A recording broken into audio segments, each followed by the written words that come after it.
Welcome to Nigeria Decides 2023. And of course, I have with me, joining me to talk about voters' inducement as bane of credible election, is Mr. Gbero Olajigbe, Executive Director of Emergency and Risk Alliance. It's good to have you join me once again today, sir. Thank you very much. It's a pleasure. Yes, all right.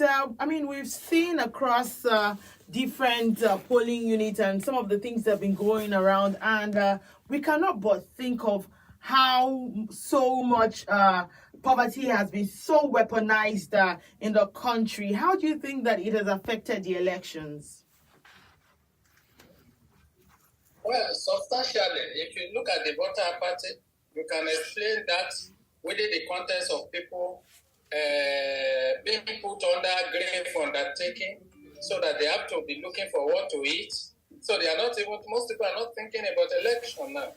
And of course, those who are thinking about election, some of them are being compromised. Even before election, you have politicians distributing what they tag palliative to them, which amounted to vote buying even before election. And at the same time, you still have some desperate politicians trying to induce them with money. You could see what EFCC has confiscated from people, ranging from 32.4 million in Lagos and other places in Gombe. The same thing in Rivers State. You see the nearly $500,000 that was confiscated from a lawbreaker who called himself a lawmaker. So you could see that poverty has actually been weaponized, and I think people have been further decimated, impoverished, to the extent now that 200 naira, a gift of 200 naira look like 5,000 naira in the eyes of the people who have even those who have money in the bank cannot access it. You can see the foolishness of the policy of naira design. If an individual, a group of individuals who access 32 million naira from bank. So what are we saying? What manner of policy are we talking about? I've highlighted this even in my write-up barely a week ago, that is going to affect the poor, the vulnerable, and the excluded more than the so-called politician, because they always find their way around every law in order to perpetrate their crime that has become a sort of subterfuge for our electoral system. So I think it has all this has affected voters' turnout. The apathy is palpable, and at the same time, people are very despondent. They don't even care about the country anymore. That is the message I was getting from the body message. Even those who came to vote, the enthusiasm is not a great one. I said maybe for those who are voting for the first time, they are excited, they think things will change, and I pray that things get better for each and every one, particularly the young population who have become a very compulsive victim of our society and misgovernance. Mr. Gbero, should the scarcity of money be a major problem to a free and fair election? How do you move about? How do you take care of yourself when you have not eaten? Are you going to be thinking of going and queuing up and vote in most cases? Look, election everywhere is done with high enthusiasm. People go to vote with a lot of expectation, happiness, and everything. But this one is very unusual. It's not the usual pattern of Nigeria. You could see, if you look at what we have been seeing now, where vote is coming much from, it's not even in the city where people, it's in the rural area where people, of course, they were poor before, their life is almost ordinarily pedestrian. They could move from one street to another, maybe for the fact that they are going to mingle with their friends. Those people, even the turnout is higher in rural areas than in urban centers. So urban poverty is real. Urban poverty is real.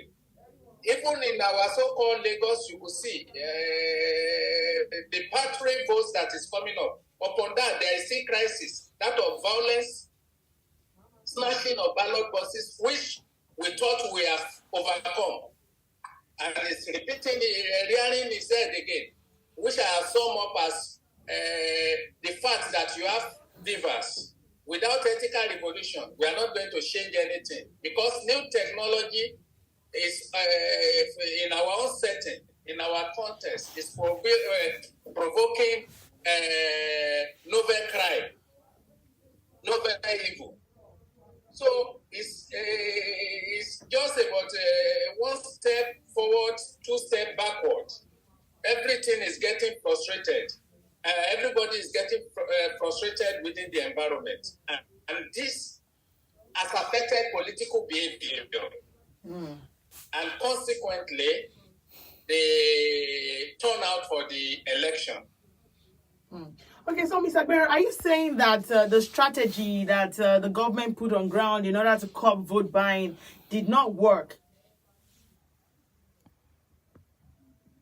It's not a good strategy. What manner of strategy there? You want to take, people should not have access to their money, but you know that all this, where are those who got 32 billion? Where did they get it?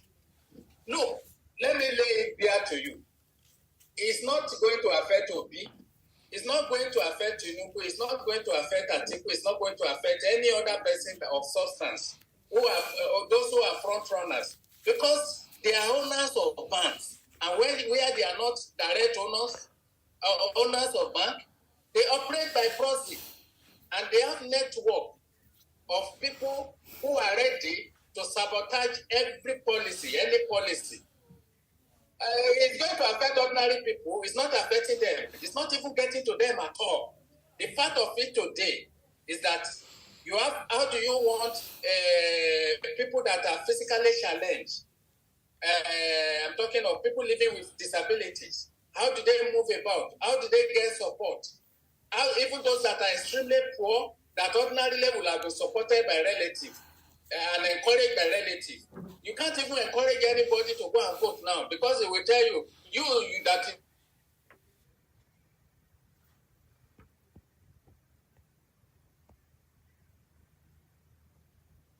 Hello, Mr. Agbero, can you hear me? Mr. Agbero, can you hear me? Hello, Mr. Agbero. All right, we'll see how we can connect back to him. It seems to be like some network glitches around. Once he's able to connect with us, he's been talking about voter inducement as bane of credible elections, and of course, we've seen a lot of vote buying going on during these elections, and we can't even count the number of people that EFCC has caught carrying loads of money. And I'm wondering, this is supposed to be, an election that is supposed to be free and fair, with no inducement, no monetary inducement. But we can see that some people have dropped various reports on what money has been, been doing in their polling units and centers. But let's try and see if we can link up with him, and we'll be right back. Let's take a short break.